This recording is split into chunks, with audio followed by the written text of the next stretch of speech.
Hey there everyone, it's AJ back again for the Mighty Gluestick channel. I make videos about Dungeons & Dragons lore full-time and have a collection of hundreds of monster ecology and strategy videos on my channel, including a complete A to Z list of all of the core monster manual monsters. If you like what I do, please consider subscribing as I upload at least twice a week. Today we're going to get familiar with one of the most ancient races of the multiverse. This is going to be one of the most extremely nerdy videos that I've ever produced because it's dealing with some stuff that is from the very early history of the game. Now, much reduced in number, they once ruled a trans-dimensional empire occupying all of the inner elemental planes plus many prime material plane worlds before they became pivotal in the war between law and chaos. In a fight to save the multiverse from utter ruination. The Vaati are magnificent beings, humanoids with ebony skin and close-cropped soft black hair. Their white eyes sparkle with the power of law. Standing on average just under 7 feet tall, powerfully built, muscular but androgynous, they typically wear belts, straps and pouches but don't clothe themselves out of modesty. If they do not need to carry around any equipment, they don't wear any garments at all. They are a race of immortals, with the average Vaati being at least 3,000 years old. Many are much older than that. They can die through disease and violence though, and they reproduce only rarely, with an average of 1 or 2 children born per century within their entire population. So the fact that their numbers are so low these days says a lot about how brutal the war was and just how much they sacrificed to save everyone else. They are not an entirely sedentary race these days, but most others have not seen them or interacted with them for a very long time, leading a few scholars to mistakenly believe them to be extinct. Poring over the fragments of ancient ruins like there's some great mystery to be solved, the Vaati are not unwelcoming to visitors. They put on fabulous feasts and entertain with hauntingly beautiful music, but they are largely content to remain isolated and not too involved with the affairs of the younger races.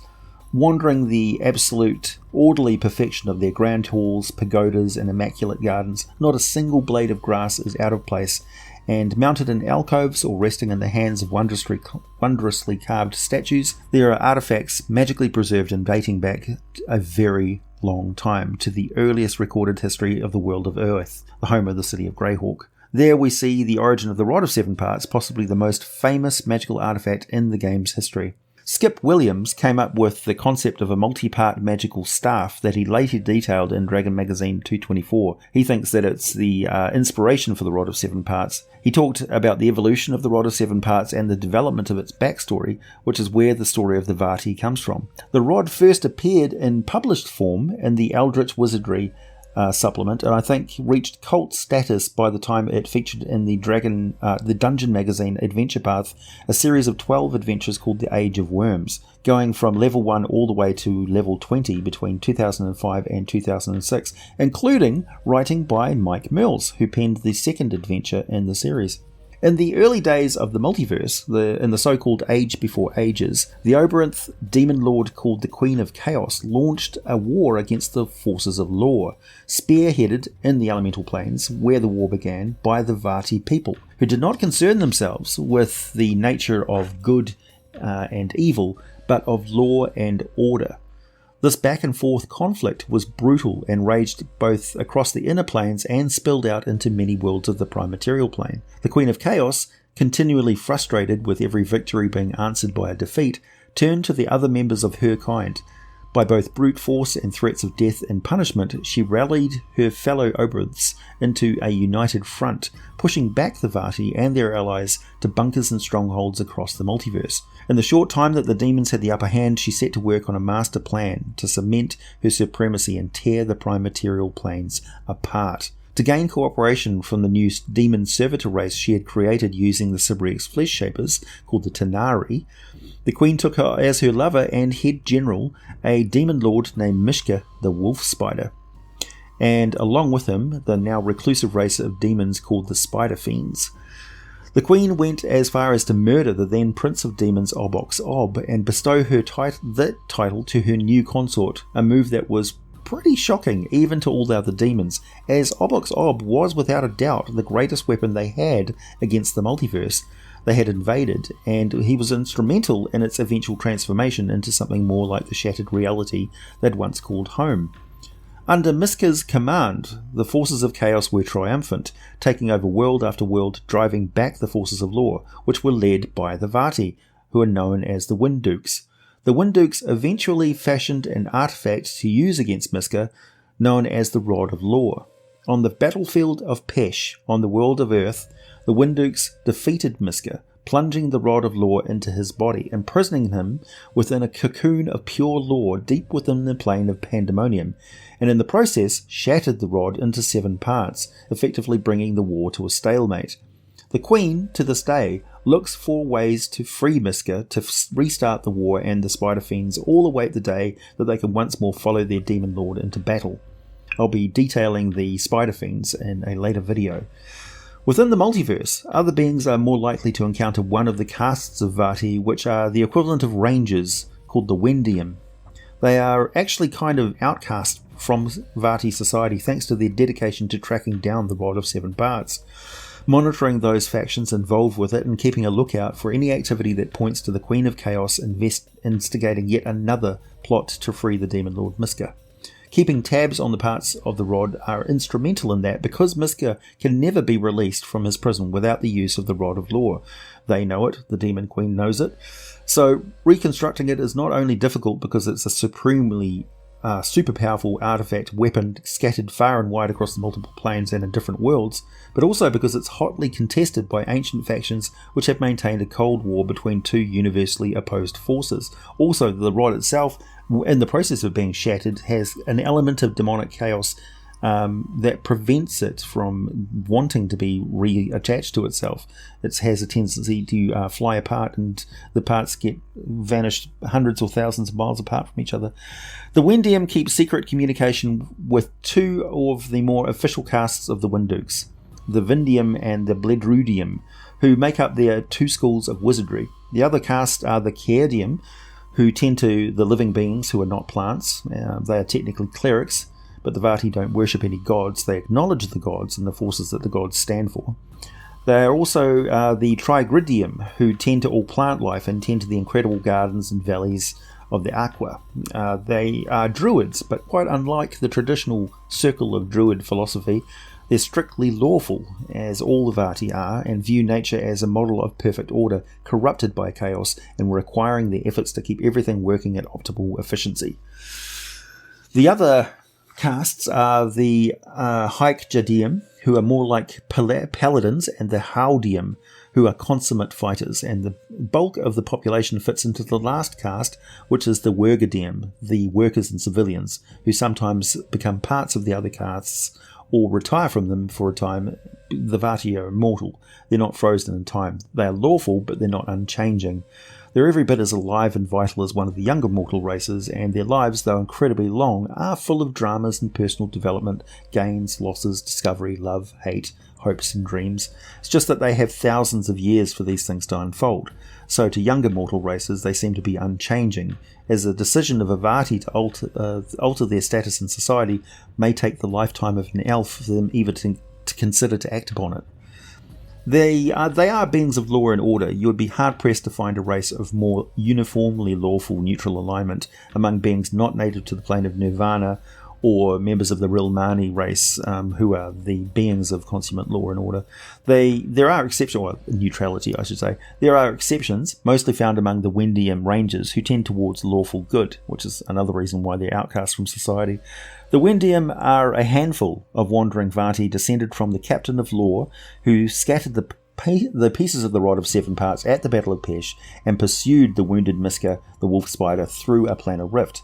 Because the Wendium devote all their energy to tracking the rod as it moves from world to world, they are all high-level rangers who have an incredible ability, once on a being's trail, to follow it through portals and even follow a creature that's teleported. How they do something like that is quite a mystery, but you would expect beings that old to have skills and do some pretty next-level stuff, really.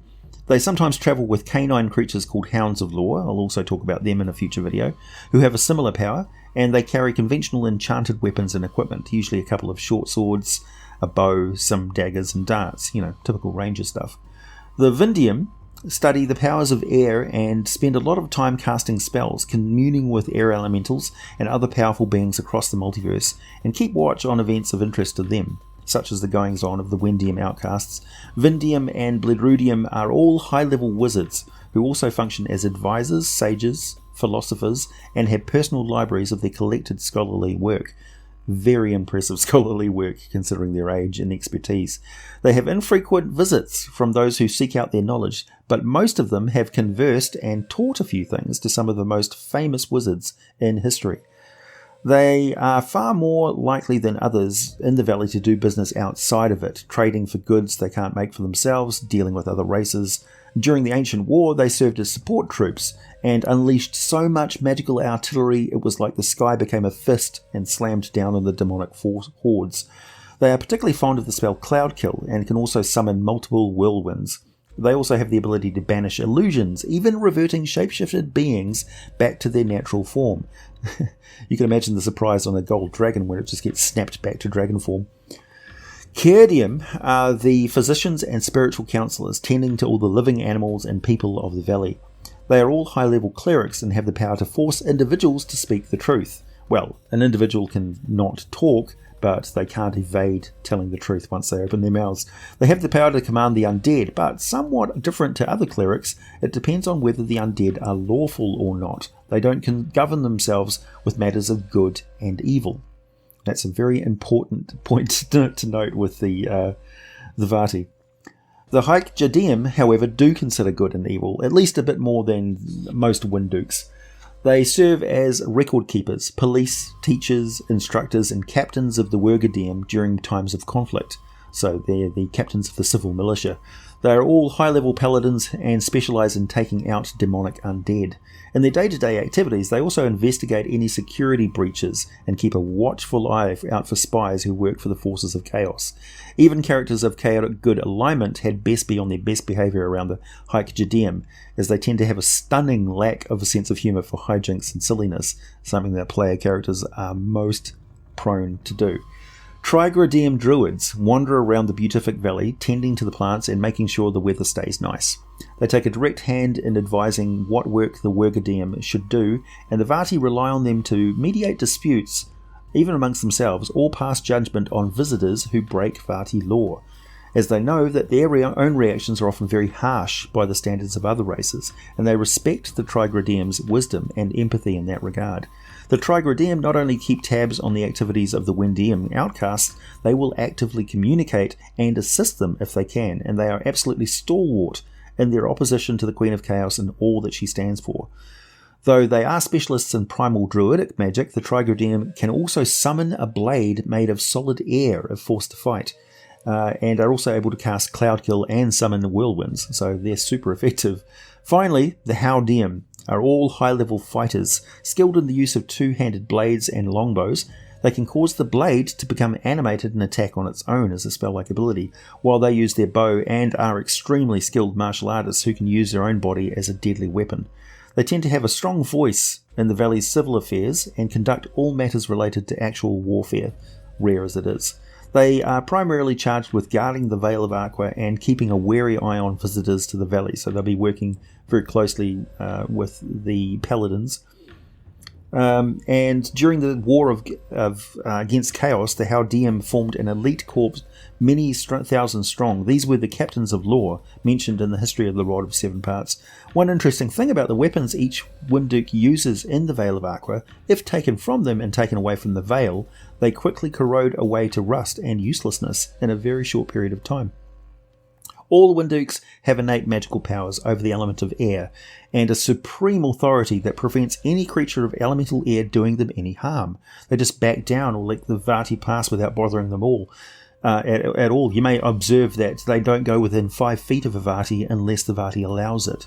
Winduks can cast Featherfall, Wind Gust, they can fly, and control the air around them to deflect missiles and raise and lower the temperature. They have 90-foot dark vision and have the ability to see through smoke or dust that would otherwise impair their vision. They are simply immune to any sort of aging. They are also resistant to bludgeoning damage and any damage from elemental air. They prefer to negotiate rather than fight, but if combat happens, they typically seek a height advantage and bombard the enemy with spells and missiles while they fly above their reach. Vaati warriors can also call on powerful creatures of the air as companions in battle, such as metallic dragons, griffins, giant eagles, and air elementals that they've befriended over the many thousands of years of their lives. If they face very serious threats that endanger their homeland, they may even call on the forces of celestial realms to aid them. If they ever discover that the ancient war between law and chaos is kicking off again, they have the authority to call on the full power of Celestia. To what extent, nobody knows. Most of the remaining Vaati live in the Vale of Aqua on the world of Earth, home to the city of Greyhawk. Aqua is a secluded valley ringed with protective mountains. The valley is completely sealed to all means of transit except flight, somewhat magically, mystically. Teleportation is ineffective, though there are several gates to the astral plane. The valley's exact location is a well-kept secret. The Vale of Aqua is a well-regulated paradise with a constant temperature of 72 degrees Fahrenheit or 22 degrees Celsius, with a large region of manicured fields and gardens, stately pavilions surrounded by exquisite rock formations carved and arranged by the Vaati. The valley could easily support 10 times more Vaati than currently reside there. Though they are large and muscular people, they eat even less than a typical elf does. Most people think that they supplement their diet with air. They tend to crops that are perfectly in tune with the environment, and many animals wander around as well behaved as trained pets. But most of the pavilions stand empty, the thoroughfares never crowded. Even this last stronghold of the race was depopulated during the war against chaos. Small groups they were almost wiped out as a race. Small groups of Windukes gather to discuss all sorts of things. They have very long memories, and their conversations quickly baffle younger races who simply don't understand the references they often make to events, places, peoples, and items that existed thousands of years ago, or in far-off realms that the Vaati once visited or lived in. They speak their own language, which is very rhythmic and melodic. It contains many complex whistling sounds. A group of Vaati talking produce something that sounds more like a chanting or wind whispering through the trees than conversation.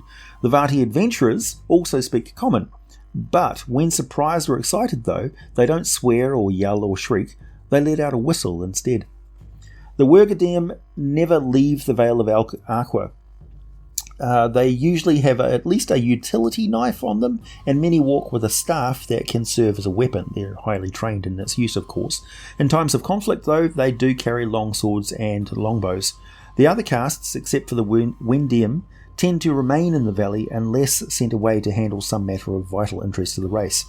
The Wendium wander the prime material plane and almost never set foot in the Vale of Aqua. The Vaati employ no badges or markings to indicate their caste. To a Vaati, another Vaati's caste is immediately and innately obvious. They have known each other for thousands of years. They're intimately familiar with each other.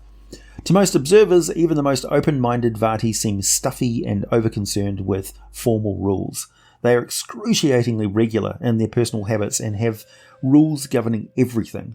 They're very quick to criticise any lapse in etiquette. Very lawful creatures are usually quite impressed by their behaviour, but others find it extremely tiresome. If they have a recipe book, they will never deviate from the recipe. While the Vale of Aqua is located on another world far from the Forgotten Realms, the Windukes have no problem traversing the multiverse, and the Windium frequently visit Faerun and Kryn, as well as other worlds. They prefer to travel light and will travel through the astral plane and the higher planes of existence before coming back down to the prime material plane again, relocated to an entirely different world, basically star jumping. Player characters who encounter them are either in for a wild and dangerous adventure, or they simply won't know or suspect anything cosmic is going on, and they've just encountered a very wise, skilled, and very mysterious person who looks kind of like a very human-looking, really tall air genasi of some kind, perhaps the descendant of someone who has some genie blood in their family history. Maybe they're from Kalimshan or the mysterious East. Unlike the capricious genies, though, the Windukes are often very serious and dedicated individuals who never break a promise and always follow through with their plans. I personally find the Windukes fascinating because of the history of the Rod of Seven Parts in the game lore. And in the general history of the game, as it developed over the decades, I love how such an old concept in the game lore has been kept alive and well, even in our most recent edition. It's great. Please hit the like button if you made it this far, subscribe if you like what I do, check out my Patreon for some exclusive content and some audiobooks that I've put up there, and all the full scripts for these videos. Buy some merchandise, wear your geek with pride, and as always, thanks for listening, and I'll be back with more for you very soon.